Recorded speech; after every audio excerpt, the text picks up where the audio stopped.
सवारी चालक अनुमति पत्र हराएमा कति अवधिभित्र सूचना गरिसक्नुपर्छ?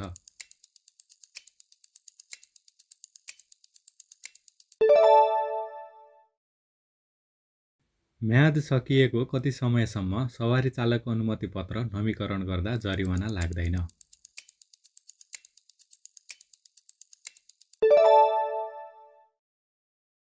कार जीपको सवारी चालक अनुमति पत्र लिन कति वर्ष उमेर पूरा भएको हुनुपर्दछ?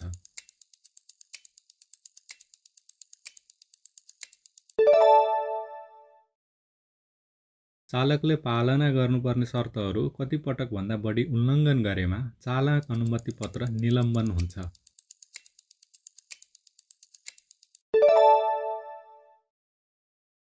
कार जीपको सवारी चालक अनुमति पत्र लिएको कति वर्षपछि ठूलो सवारी साधनको सवारी चालक अनुमति पत्र लिन सकिन्छ?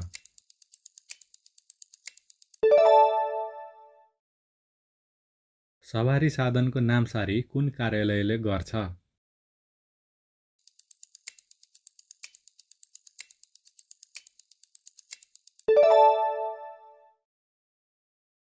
मझौला सवारीको सवारी चालक अनुमति पत्र नवीकरण गर्दा कति दस्तुर लाग्दछ?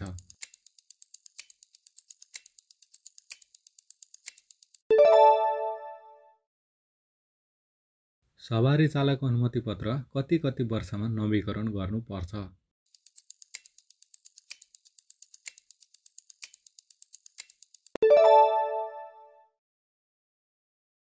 जीपको चालक अनुमति पत्रको लागि कति शुल्क लाग्ने व्यवस्था रहेको छ?